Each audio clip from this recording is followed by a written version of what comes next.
Bonjour et bienvenue dans ce nouvel épisode de Parlons Web, le podcast qui décrypte le marketing digital et les tendances web. Je suis Olivier, formateur, coach et consultant spécialisé en marketing digital. Et aujourd'hui, on accueille Manu. Bonjour Manu. Bonjour Olivier, merci pour cette invitation. Parlons Web. Manu, pourrais-tu te présenter ? Oui, alors je m'appelle Manu Pinto, je suis chef d'entreprise et j'ai une entreprise d'audiovisuel. Pour résumer, on a des clients, donc on est plutôt dans le B2B, on a des clients, ils ont envie de communiquer, on prend nos caméras, nos micros, on fait le tournage, on monte, ils sont heureux et ravis de la vidéo la plupart du temps et on envoie la facture et puis ils nous payent la facture. Voilà. Super. Voilà. Si je peux résumer ça comme ça, c'est un métier passion et je suis également formateur à l'EFP à Bruxelles, donc une formation en alternance.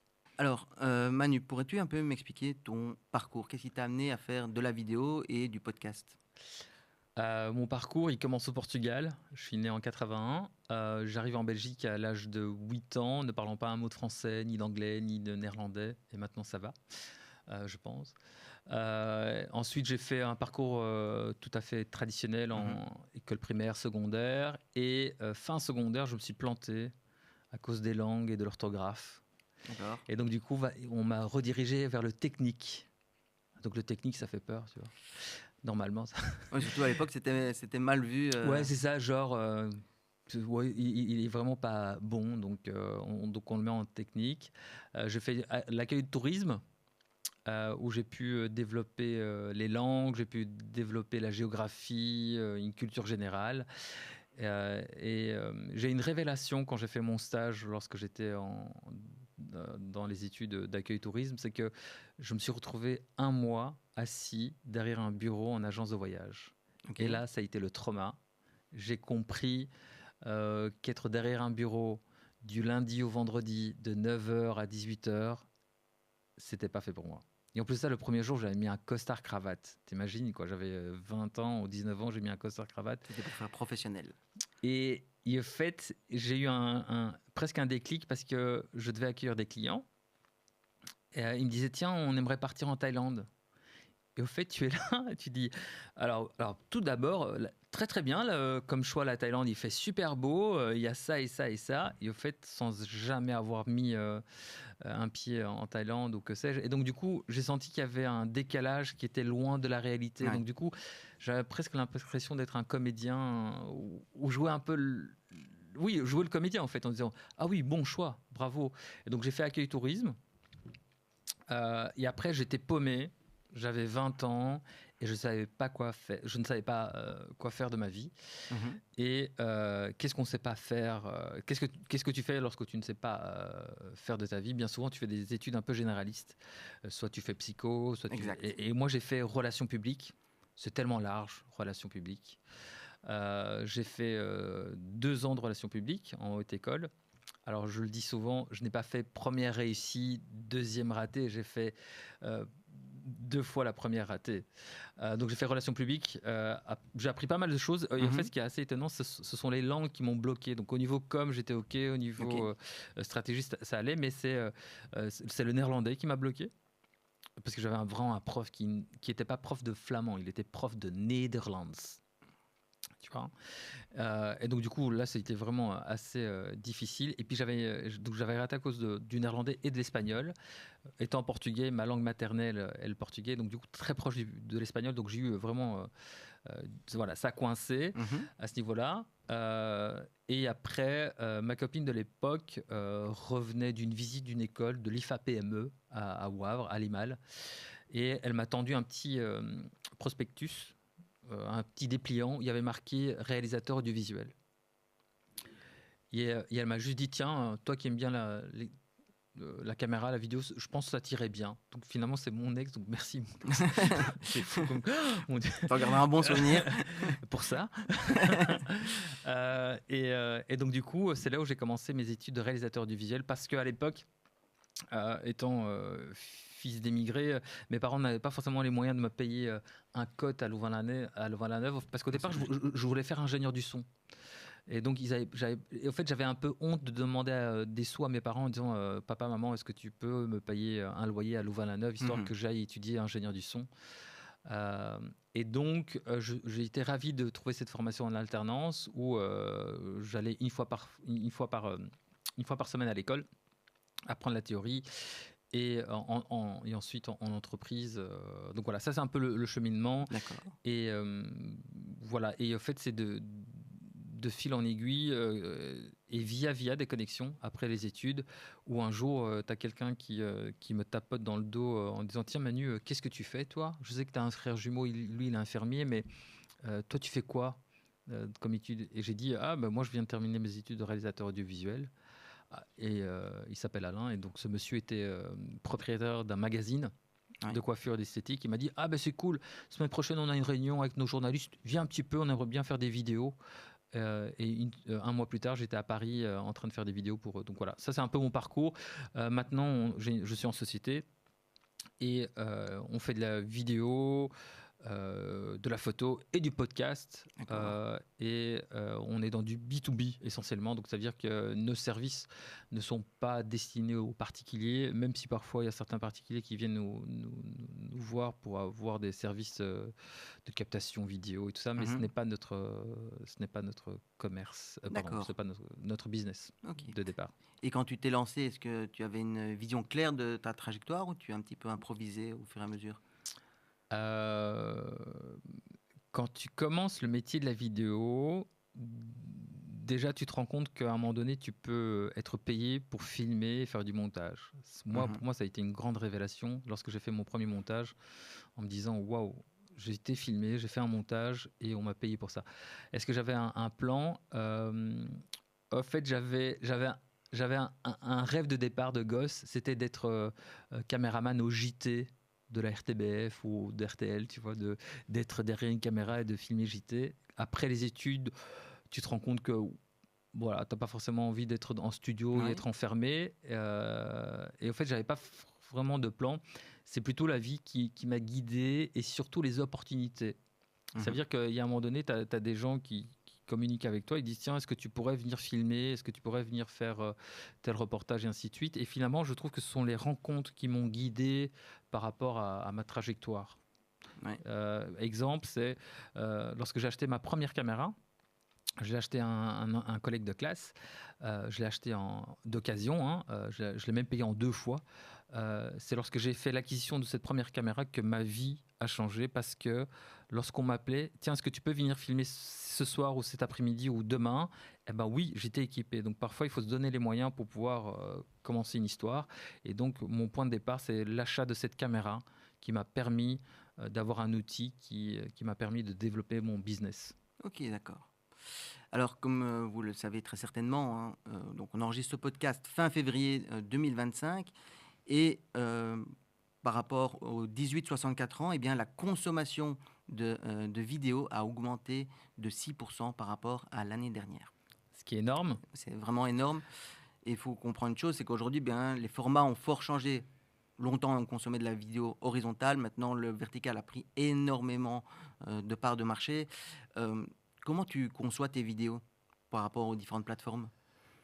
Tout d'abord, c'est être à l'écoute du client et en fonction de ses besoins, de répondre de la manière la plus intelligente possible en tenant compte de son budget. D'accord. Donc, d'abord, on va, dans une première étape, c'est répondre à la demande. Voilà, on a besoin de telle vidéo pour tel produit, dans tel contexte. Et ensuite, dès que le budget le permet, on vient aussi un peu en conseil en disant tiens, c'est pas mal, on va faire une vidéo horizontale, mais sache qu'on pourrait très bien en extraire un format vertical ou carré pour pouvoir partir d'un même contenu et de multiplier ça sur différentes plateformes de réseaux sociaux. Est-ce que tu as régulièrement des demandes qui sont orientées que vidéo verticale, Insta, TikTok par exemple? Pas pour l'instant, mais on sent que ça va commencer. En fait, nous, on fait beaucoup de B2B, donc bien souvent, et comme on filme en 4K, le fait de filmer en 4K nous permet tout simplement de filmer en horizontal et d'avoir assez de matière pour pouvoir faire du vertical, donc faire du crop ou du recadrage. Est-ce que tu pourrais expliquer pour ceux qui ne connaîtraient pas le 4K? Alors, le 4K, c'est la résolution, c'est du 380 fois 2160. C'est peut-être un peu technique, mais c'est ce qui vient après l'HD. Donc c'est une image qui est 4 fois plus grande que la haute définition. Ouais. Et en fait, il faut savoir qu'il y a le 4K cinéma DCI, puis tu as ce qu'on appelle l'Ultra HD, qui est...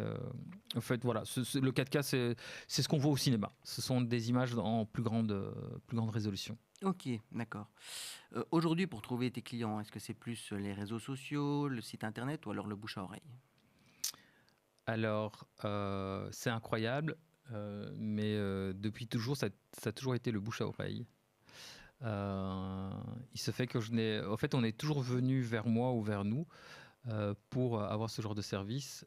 Et puis, je pense que parfois, il y a deux choses pour moi qui payent, peut-être trois. Le travail, la qualité et être honnête dans ce que tu fais au niveau de tes prix. Donc, qualité, travail. Une fois, j'ai osé dire la chance. On m'a dit, mais enfin, la chance, non, c'est pas la chance, c'est ton travail. Je dirais quand même, il y a quand même une partie dans le business que tu ne maîtrises pas, qui sont parfois la chance des rencontres, des liens que tu tisses avec certaines personnes qui, à un moment donné, t'offrent des opportunités.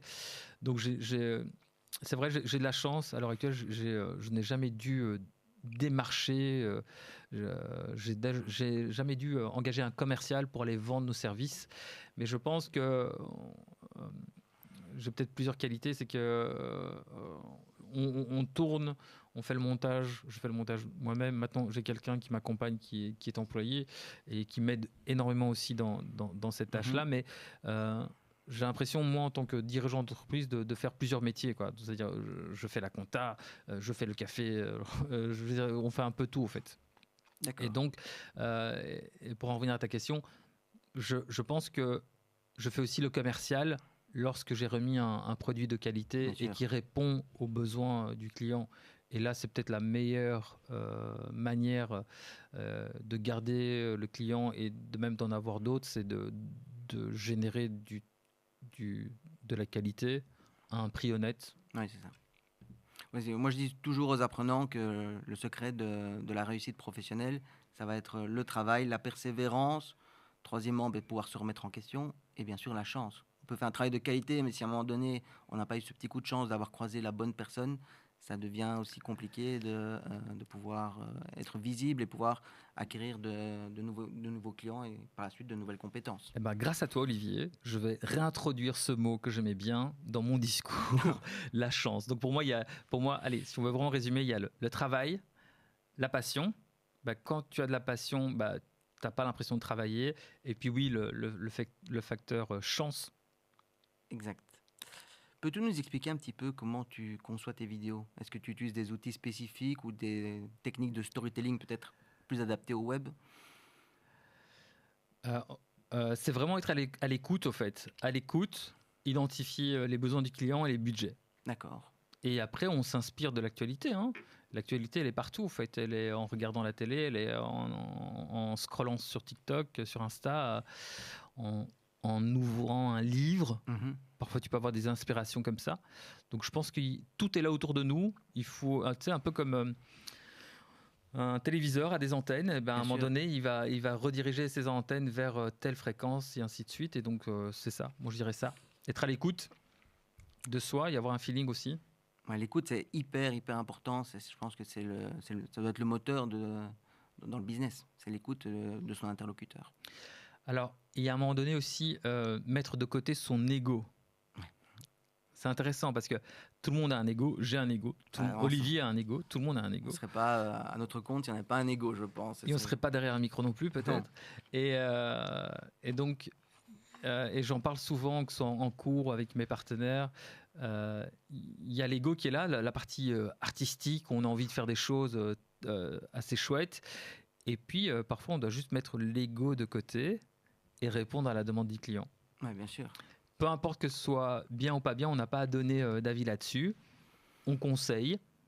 Celui qui paye l'addition, c'est lui qui aura à un moment donné le final cut. Oui, c'est sûr. Tu vois, et ceux qui disent ah non, hein, il faut éduquer le client. Oui, on peut éduquer le client pour certaines parties, mais si à un moment donné le client veut exactement veut quelque chose de précis et que nous on a mis des balises en disant voilà, sachez que de notre point de vue c'est pas extraordinaire, c'est pas génial, on vous conseille ça et que ça ne change pas.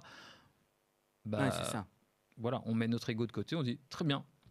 Ouais, c'est ce que je dis. On peut vouloir apporter sa patte, on peut tout ça, mais on explique au client. Si le client il refuse, quoi qu'il arrive, c'est le client qui paye nos factures, c'est le client qui paye notre électricité.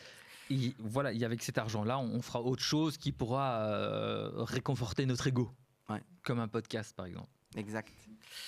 Tu sais bien que les habitudes de consommation de contenu évoluent en permanence. Comment tu t'adaptes à ça ? Contenu court, contenu plus long, les plateformes qui évoluent par rapport à leur format, et surtout ce qui complique aujourd'hui, on sait qu'en termes de visibilité, que ce soit sur TikTok, Insta ou même les autres, mais surtout ces deux-là, le choix de la musique est important. Aujourd'hui, si on veut de la visibilité, on va plutôt mettre la musique, par exemple, après quand on publie la vidéo, et non pas au montage, pour qu'elle soit reconnue, etc. Comment tu fais, toi ? Ou est-ce que c'est quelque chose que tu te dis, je n'en prends pas, je l'utilise pas actuellement ? Quoi, la musique, le format ? Oui, la musique, se dire, voilà, je vais m'adapter aux tendances musicales, aux tendances visuelles, parce que ça... Alors, je pense que parfois aussi, on peut s'inspirer de beaucoup de choses qui nous entourent. Et pour moi, c'est une question de feeling. Et oui, c'est important, mais on ne suit pas forcément la tendance. Parce qu'à force de suivre tout le temps la tendance, il y a un moment donné, tu te perds. Je pense qu'on mise plutôt sur des valeurs sûres, sans avoir un côté prétentieux ni quoi que ce soit. On fait au quotidien du mieux qu'on peut avec le budget qu'on nous donne. Exact. Voilà. Donc la tendance, peut-être qu'elle est à Paris, peut-être qu'elle est à Dubaï, peut-être qu'elle est à Bruxelles, peut-être qu'elle est à Saint-Gilles, j'en sais rien moi. La tendance, c'est assez large. En fait, c'est comme la mode, tu vois. C'est quoi être à la mode ? Je pense que la vraie bonne mode, c'est d'être heureux avec soi-même et dans ce que tu fais tous les jours. Ouais. Très bonne. J'adore la philosophie. Je vois ça. Voilà. En termes d'outils aujourd'hui, s'il y a un outil que tu ne possèdes pas encore, mais que tu devrais intégrer dans ta société pour te faciliter la production, ce serait quoi ? Un outil pour pouvoir... Outil ou personne, hein, ça peut être un assistant supplémentaire, ça peut être... ce qui nous manque parfois, c'est quelqu'un de très fort en After Effects, tout ce qui est du motion design. Ouais. Sinon, l'outil, peut-être avoir un van dans lequel on a déjà tout le matos qui est dedans et pouvoir aller se balader un peu partout en Europe, en Belgique et facilement déployer son matos. Ou alors peut-être un podcast van, j'en sais rien. Ça serait une super idée, ça. Tu vois, de pouvoir faire des podcasts au bord de la mer, à Ostende ou à Knock, j'en sais rien. Génial. Ou aller à Arlon, j'en sais rien. Mais ce serait un outil qui peut être intéressant, avoir un véhicule dans lequel tout le matos serait déjà intégré. Et toi, en termes vu que tu es créateur de contenu, donc tu crées des vidéos et des podcasts, comment tu vois un petit peu l'évolution de la télé et de la radio ? Je pense que la télé et la radio feront toujours partie du paysage audiovisuel. Néanmoins, les habitudes de consommateurs ont changé. Et ça veut dire, qu'est-ce que je veux dire par là ? Ça veut dire qu'on n'a plus de rencard avec la télé ni à la radio. En tout cas, de moins en moins. C'est-à-dire on n'a pas un rencard à 20h pour regarder le JT. Ou à 19h30 ou à 19h, tu vois. La télé et la radio... elle fonctionne parce qu'il y a un financement derrière qui est un financement d'État ou un financement de la pub, ou voire les deux pour certains. Exact. Donc voilà, ils sont là, donc ce sont presque des institutions, tu vois. Par contre, j'observe que ces médias-là, qui sont omnipotents, omniprésents, commencent à développer d'autres manières d'aller toucher des publics qui ne touchent plus à l'heure actuelle. Et donc voilà, je pense que le contenu est une nouvelle source. Pour moi, le contenu, c'est quelque chose qui a énormément de valeur Ouais. et que ces chaînes-là doivent créer du contenu pour deux choses. Un, atteindre les objectifs Mhm. que l'État les a fixés, ou alors atteindre des objectifs pour qu'on puisse vendre de la pub derrière. Ouais, super. T'as raison. Voilà comment je vois les choses. Nous, on fait un podcast. Tu es créateur de contenu, tu fais un podcast, je fais un podcast. À l'heure actuelle, on n'a pas un business model qui est rentable parce qu'on n'a pas de pub dans nos podcasts et on n'a pas assez de visibilité encore pour que des gens sponsorisent le podcast. Mais là, se retrouve un dilemme assez intéressant, c'est que là, on a énormément de liberté, toi et moi. Toi pour ton podcast, moi également, dans lequel on est libre d'inviter qui on veut, de dire ce qu'on a envie de dire Mhm. avec la bienséance et la morale qui nous impose à tous en tant qu'individus. Mais par contre, le jour où il y a un financement, peut-être qu'on aspire à ça, mais le jour où il y a un financement, je pense qu'on sera moins libre du contenu, de la durée, parce Bien sûr. on est hors format au fait. Et Ouais. ça, j'aime bien le fait de ne pas être dans une case. Tu vois, on parlait tout à l'heure en début de ce podcast, le fait que pendant un mois, j'étais dans un format d'agent de voyage, en Exact. stage. C'est ça qui m'a bloqué, tu vois. Aujourd'hui, je suis derrière une table, mais je suis heureux d'être derrière une table avec toi, avec 2 micros qui sont posés sur Ouais. cette table. Mais je sais que tout à l'heure, on va en tournage, on est à l'extérieur, et j'aime bien ce côté voilà, diversifié. Et donc, pour répondre à ta question, euh, je ne sais pas, je ne suis pas devin. Donc je pense que le plus important, c'est de faire et que souvent, c'est le chemin qui te montre par où aller. Ouais, parfait, super. Alors on voit aussi que l'intelligence artificielle et l'automatisation prennent énormément de place aujourd'hui. Est-ce que toi tu utilises des outils d'intelligence artificielle pour ta production? Oui, on en utilise, surtout pour faire un pré-montage. Lorsqu'il y a une voix off qui va venir sur notre montage, au fait, pour pouvoir gagner du temps et de l'ergonomie au niveau du montage, on utilise l'intelligence artificielle en tapant le texte dans l'intelligence et il nous crée un fichier audio Mhm. dans lequel on peut donc placer nos images pour pouvoir être raccord avec la voix off. Donc on l'utilise là-dessus.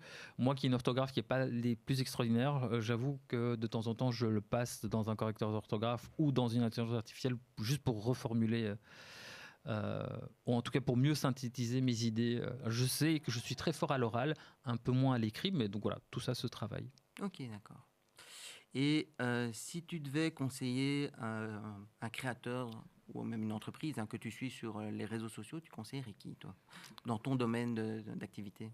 Je conseillerais à suivre Pour la suivre? écoute, j'ai pas forcément de nom. Je suis quelqu'un sur Instagram qui m'inspire, ce qui est attends, je vais le retrouver parce que c'est un Américain qui crée du contenu sur Insta, mais qui est à la base un athlète qui s'appelle Richie Roll. D'accord. Et je regarde son Insta, 1,4 million. 1,4 million, ça c'est pas mal, hein? C'est pas mal, hein? Donc voilà, voilà. Mais sinon, je suis pas vraiment quelqu'un qui. C'est drôle que tu me dises ça parce que tu sais, parfois, tu pourrais même poser la même question à un enfant. Il dit tiens, qu'est-ce que tu as eu comme poster quand tu étais jeune ado dans ta chambre? Tu vois, comme fan de. En fait, j'ai jamais eu de poster dans ma chambre avec fan de tel ou tel artiste. Donc voilà, j'ai pas forcément de. Je suis des gens, mais pas forcément de manière assidue pour m'inspirer. Je consomme effectivement beaucoup de vidéos sur Insta et dans lesquelles je suis des créateurs de contenu pour tout ce qui est caméra, lumière et tout ça. Mais je n'ai pas forcément quelqu'un que je vais aller regarder chaque semaine. Tiens, qu'est-ce qu'il a sorti comme projet, comme conseil. Je trouve que le web est très inspirant et donc par mots-clés, que ce soit sur YouTube ou sur Google, tu tombes sur ce que tu as besoin. Alors moi, je vais en recommander 2. Je vais recommander tout d'abord Bonne Gueule. Bonne Gueule qui est une marque de vêtements pour les hommes, majoritairement, où leur marketing est hyper bien fait. Ils sont très bien placés, que ce soit sur Google ou même sur les différentes plateformes où ils sont. Et alors, un autre que tu risques vraiment d'apprécier, c'est Peaceful Cuisine. Peaceful Cuisine, je pense qu'il est asiatique. Il fait des vidéos de cuisine, mais vraiment, c'est limite de la ASMR. C'est hyper bien filmé, c'est très joli. Il a des vidéos qui font 45 minutes facilement où il est en train de faire son café ou en train de faire un pas de taille, mais c'est ultra bien filmé. Sinon, quelqu'un qui m'inspire, Manu Pinto, Stylo, le podcast. Non, je regarde. Ne vous inquiétez pas, on mettra le lien dans la description. Non, je rigole. C'est une petite. Et sinon, un trait d'humour. À l'opposé, est-ce qu'il y a un compte que tu n'assumes pas trop, que tu regardes en secret, tu le dis à personne? Non, je n'ai pas forcément de compte sur lequel je n'ose pas dire que je suis. Je suis sur Twitter, donc je suis pas mal de personnes. Mais sinon, parfois, il y a un truc que je ne suis pas très fier, c'est de peut-être consommer trop facilement des produits sur Amazon. Voilà, ça, je suis peut-être pas trop fier parce que je suis conscient que... Alors oui, il y a la facilité, Oui. mais c'est vrai qu'en faisant ce tact-là, qui génère du boulot aussi chez Bien sûr. Amazon et d'autres employés, mais on est, malgré moi, je suis quand même un petit peu en train de peut-être diminuer les revenus des commerces locaux. Ouais. Donc voilà, s'il y a quelque chose à améliorer, peut-être d'être un peu plus local au niveau de tout ce qui est achat de produits. Et moi, c'est vrai que j'achète, je vais pas dire beaucoup, mais quand j'ai des produits achetés, c'est vrai que je les achète facilement aussi sur Amazon. Mais en contrepartie, dans mon alimentation, par exemple, je vais plus chez des artisans aujourd'hui ou à la ferme même pour Alors acheter des produits. ça m'intéresse. Voilà. Les bons tuyaux comme ça, moi je veux bien aller chercher en ferme, dans une ferme, acheter des produits locaux et de saison. Tu me diras ça sans problème. À la fin du podcast. Je te dirai ça en off, pas de problème. Très bien, merci. Et côté consommation de contenu, est-ce que tu es plus consommation streaming, plateformes telles que Netflix, Disney et les autres, ou alors tu restes encore fort TV radio? Alors, ni l'un ni l'autre. Après Covid, j'ai supprimé la télévision. D'accord. Voilà. L'écran de manière générale ou l'abonnement à la télé. D'accord. Je ne voulais plus avoir la télé. Voilà. Pour différentes raisons. Pour tout ce qui est streaming, je suis plutôt heureux de ne pas être addict. Alors, ma femme est complètement addicte à Netflix. On a Netflix. Mais moi, pas du tout. Et j'en suis peut-être assez heureux parce que alors, je trouve ça génial pour les producteurs de séries. Ça donne du taf à plein de gens. Mais ce que moi, j'ai comme expérience, c'est qu'il y a un moment donné, tu deviens très, très vite accro. Ouais. Et je trouve qu'on passe tellement déjà de temps sur nos écrans à faire du montage vidéo sur mon smartphone. Donc je suis pas du tout voilà, l'hameçon n'a pas fonctionné chez moi, donc je suis pas du tout en mode stream Netflix, Disney+. Je suis très accro, c'est vrai, un peu trop à mon téléphone, à scroller sur Twitter, sur Insta et tout ça. Ça, je dois un petit peu manager. Donc voilà, je consomme plutôt beaucoup sur mon smartphone, c'est vrai. Moi, j'ai mis chez moi un minuteur sur ma borne Wi-Fi. Comme ça, je suis sûr qu'à une certaine heure, ça se coupe. Donc, en l'occurrence, 18h, ça se coupe. C'est pas mal, ça. Et si je dois la rallumer, je la rallumerai uniquement pour regarder la télé. Mais j'aurais pris le réflexe de me lever, de déposer mon téléphone loin de moi et de dissocier tout ça. Très bien. C'est quelque chose que j'ai dû faire, sinon j'avais du mal à un moment donné. C'est un work in progress. À me séparer de l'outil en lui-même. Ouais, bah d'ailleurs, tu vois, il est ici sur la table, mais pour d'autres raisons. Mais c'est parce que, voilà. Si aujourd'hui tu devais conseiller quelqu'un qui veut se lancer dans ton métier et qui veut ouvrir sa boîte, si tu devais le conseiller pour qu'il puisse développer et surtout avoir de la visibilité, tu lui donnerais quoi comme conseil? Pour avoir de la visibilité, alors oui, il y a les réseaux sociaux. Ça, c'est la question bateau. Ouais, les réseaux. Moi, revenir à la base, le bouche à oreille. Ouais. Je pars du principe que toi, en tant qu'être humain, tu as forcément des relations. Ça peut être le cousin, la tante, ton père ou que sais-je. En fait, parler de toi autour de toi et dire voilà, je fais de la vidéo et donne-toi les moyens aussi.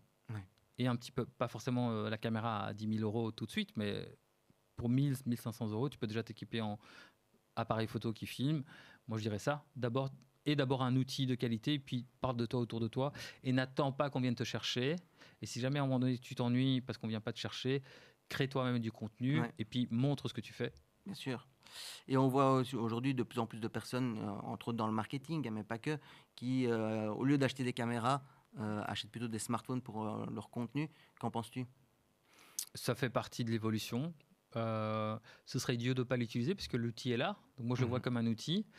Après, nous, par expérience, il n'y a pas que l'outil, il y a aussi l'humain. Bien sûr. qui est derrière. Donc, si tu n'as pas un bon esprit créatif, tu peux avoir le meilleur outil, tu peux avoir la toute grande caméra de référence cinéma. Si tu n'as pas une bonne idée derrière et si tu ne sais pas l'utiliser. Donc, je dirais que l'iPhone fait partie de notre quotidien. Pardon, l'iPhone, je vais citer la marque, mais un téléphone, smartphone qui est capable de filmer correctement, c'est un outil. Et pour ceux qui n'ont pas les moyens de se payer des vidéomakers comme nous, bah oui, ce serait dommage de ne pas utiliser cet outil-là. Donc, je le vois comme un outil. Et nous, par expérience, on a un client qui est revenu vers nous parce qu'ils ont filmé à l'iPhone, mais ils n'étaient pas très heureux du résultat au niveau du montage. Donc, ils ont fait appel à nous pour faire le montage. Oui, d'accord.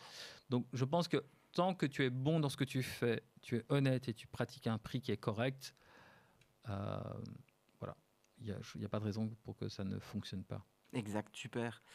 Ma dernière question, c'est si tu n'avais aucune contrainte de temps et d'argent, quel serait ton projet de rêve? Alors, il est en train, j'y travaille. Projet de rêve, un terrain dans le sud de l'Europe où on puisse avoir une maison et des lieux de retraite. Ah oui, d'accord. Voilà, pour pouvoir accueillir des gens pour faire des moments de retraite et de pouvoir prendre conscience de qui on est. Voilà, avoir une dimension un peu plus locale et plus apaisée qu'être dans le digital. Donc voilà, donc pas de contrainte de temps et d'argent. Oui, voilà, un lieu où tu peux accueillir des gens. Ouais, chouette ça. Et c'est quoi, ça sera accessible au public? Enfin, je veux dire, on pourra... Oui, avec un peu de business derrière. C'est ça, bien sûr, il y aura un business derrière, c'est pas seulement familial. Non, c'est ça, non, plutôt, oui, un lieu de... Alors déjà, c'est un terrain qui serait en haut d'une montagne. D'accord. Parce que je trouve que c'est important d'être en haut, parce que quand tu es au sommet d'une montagne, tu as un horizon qui est dégagé. Et parfois, des gens qui sont un peu dans un brouillard, personnel ou professionnel, parfois ça fait du bien de juste prendre un peu de hauteur, respirer, et puis avoir un horizon dégagé. Parce que je pense qu'un horizon dégagé peut aider beaucoup. Oui, bien sûr.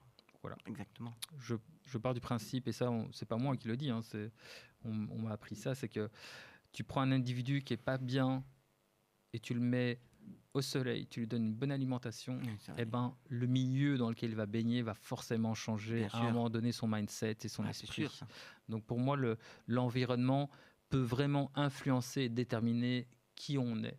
Bien sûr. Donc voilà. Eh bien, merci Manu pour cet échange passionnant. Très heureux en tout cas d'avoir pu participer dans ce podcast. Est-ce que tu veux dire encore quelque chose? Où est-ce qu'on peut te retrouver déjà? Sur LinkedIn? Alors, humainement, on peut me retrouver à Bruxelles ou au Portugal. Voilà, comme ça on peut se voir. Sinon, oui, sur LinkedIn, c'est Manu Pinto. Sur Insta, c'est Manu Pinto Videomaker. Et j'ai lancé un podcast qui s'appelle Stylo le podcast. Et je mettrai donc le lien dans la description. Voilà, merci pour cet échange et ce partage. Bien, merci à toi. Et merci à tous d'avoir écouté Parlons Web. À bientôt. N'oubliez pas de vous abonner.